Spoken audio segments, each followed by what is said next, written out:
Mali namang paniniwala na yung kasalanan daw ay namamana.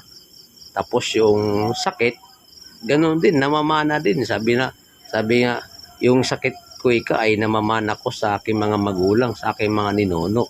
Hindi yan totoo mga kapatid, no? Hindi totoo na mamanahin mo yung sakit ng magulang mo, no?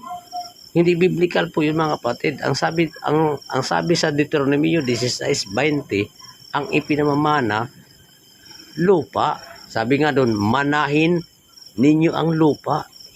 Ang lupa ang ipinamamana, hindi sakit, hindi kasalanan ang ipinamamana, hindi problema ang pinamamana mga kapatid ng mga magulang. Sa Kawikaan naman 19:14, bahay at kayamanan ay ipinamamana ng mga magulang sa kanilang mga beneficiary, sa kanilang mga anak, no? Yun ang bahay at kayamanan, hindi problema, hindi sakit ang pinamamana mga kapatid.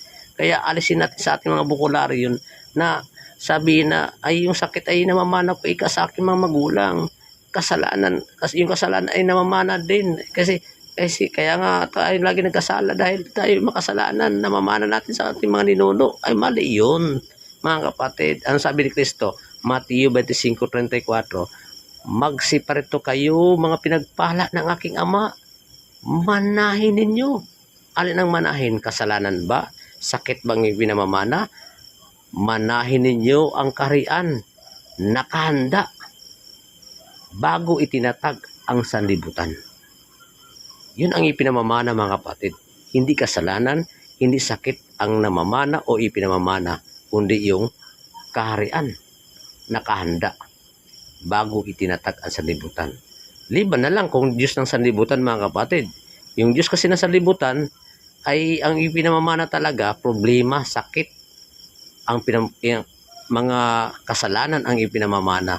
Gusto kasi niya na marami siyang makakasama pagdating ng araw na susunugin mga kapatid. Yun ang gusto ng Diyos ng sanlibutan. Na salip na buhay na walang hanggan ang manahin mo, hindi sa kanya, ayaw niya na magmana ka ng buhay na walang hanggan.